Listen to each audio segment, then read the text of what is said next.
कत्रो हालेको यो त बेसी भयो त अन्त कत्रो हालेको अनि यो सानो छ नि त ठुलो सानो छ हामी चाहिँ आज यो मसला प्याकिङ गर्दैछ है हेर्नुहोस् है आसु घरमा आसुलाई हामीले सघाएको है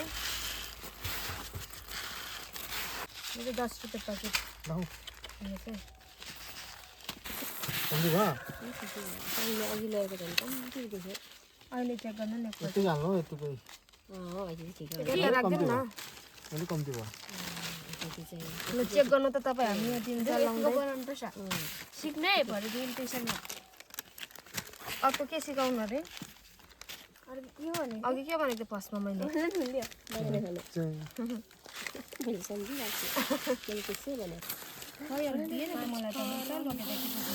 हजुर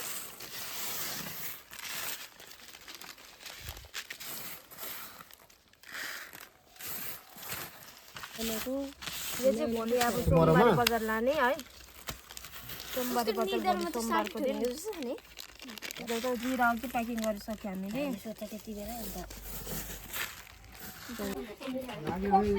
लु हामी चाहिँ गएको है आसु यहाँ गुवा पनि पायो है हो हामी चाहिँ अब जाँदैछौँ सबैजना यहाँनिर उताबाट रुप्टी कराउँदैछ अघि धेरै हो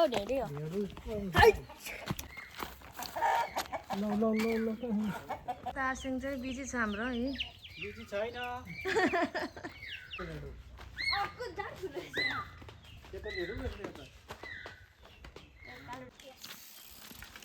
परेको साइकल नयाँ साइकल है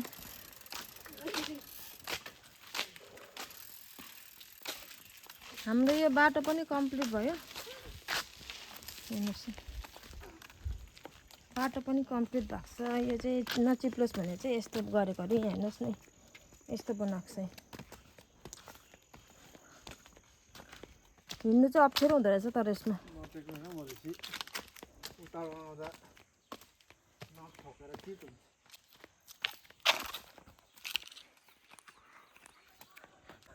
हेर्नुहोस् माथिसम्म अहिले चाहिँ बाटो राम्रो छ अझै माथि पनि बनाएको छ यता पनि अलिअलि बाटो बनेको छ है त्यही कारण चाहिँ अहिले हाम्रो स्कुटी चाहिँ अहिले घरमै आइपुग्छ यहाँनिर बारीमा आइपुग्छ हाम्रो घर चाहिँ यहाँ छ हो अन्त अहिले चाहिँ दादाले स्कुटी यहीँ ल्याउनुहुन्छ नि त अरू बेला चाहिँ पर राख्थ्यो नि त हो अन्त अहिले चाहिँ यो बाटो बनेको हुनाले चाहिँ यहीँ आइपुग्छ है अहिले चाहिँ हामी चाहिँ फाइनली घर पुग्यौँ